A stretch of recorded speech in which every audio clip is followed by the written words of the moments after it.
Nous ne faisons plus de culture en Europe, nous gérons de la pathologie végétale. C'est-à-dire nous essayons de maintenir vivants des plantes qui ne demandent qu'à mourir tellement elles sont malades. Rien à voir avec de l'agriculture. L'agriculture, c'est pas ça. L'agriculture, normalement, c'est cultiver des plantes saines. On ne mettait pas un pesticide en 1950 sur les blés en Europe.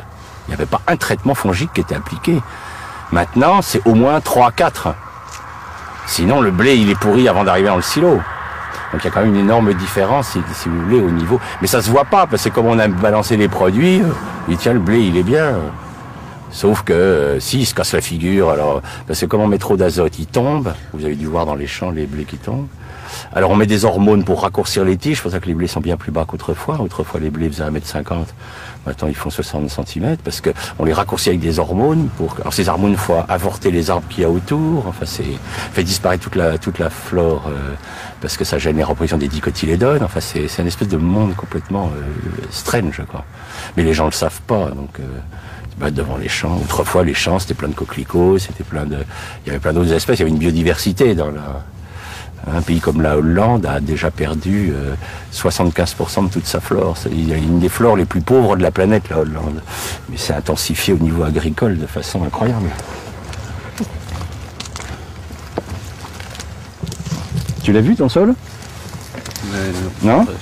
Ah, tu vois, c'est impressionnant. Hein, regarde-le. Ah non, on n'a pas été entendu puisqu'on est avec Lydia, on a quitté l'INRA.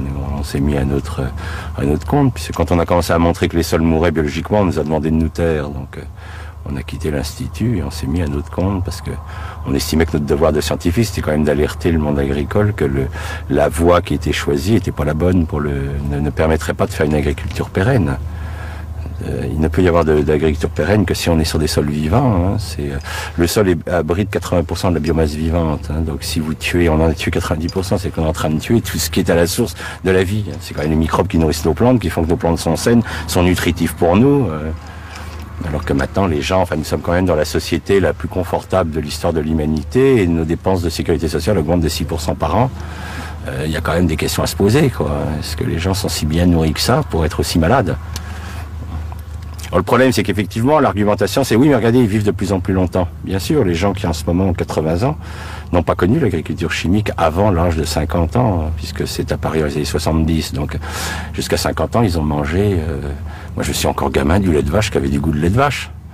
Ça avait vraiment le goût de lait de vache, c'est pas le lait de maintenant. Donc c'est tellement récent dans l'histoire de l'humanité qu'on ne connaîtra les résultats réels et on s'inquiète puisque vous prenez la population d'enfants à l'heure actuelle en Europe, 17% des enfants sont obèses, donc on est en droit de se poser des questions sur cette qualité alimentaire. Le sol, c'est une vraie éponge. Donc, si je le gère mal, il est compact, il est serré, il se referme. Si je laisse la faune le retravailler, il va se souffler. C'est pour ça que quand vous marchez en forêt sur un sol, vous avez vu le côté moelleux du sol forestier. Hein, parce qu'en fait, il est aéré par la faune. Alors que le sol qui a été labouré, maltraité, il est complètement compacté, complètement resserré sur lui-même. Alors, quand il va pleuvoir sur un sol resserré, l'eau va pas pouvoir rentrer, puis c'est l'érosion.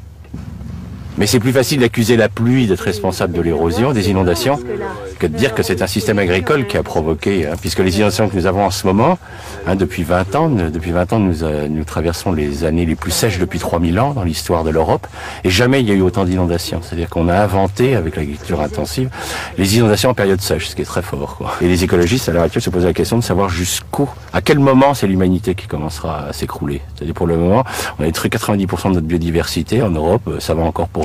Donc les écologistes disent est-ce que c'est à 95% que le système va lâcher? Est-ce que c'est... On ne sait pas. La catastrophe du Crétacé est ridicule en comparaison de ce qui se passe en ce moment.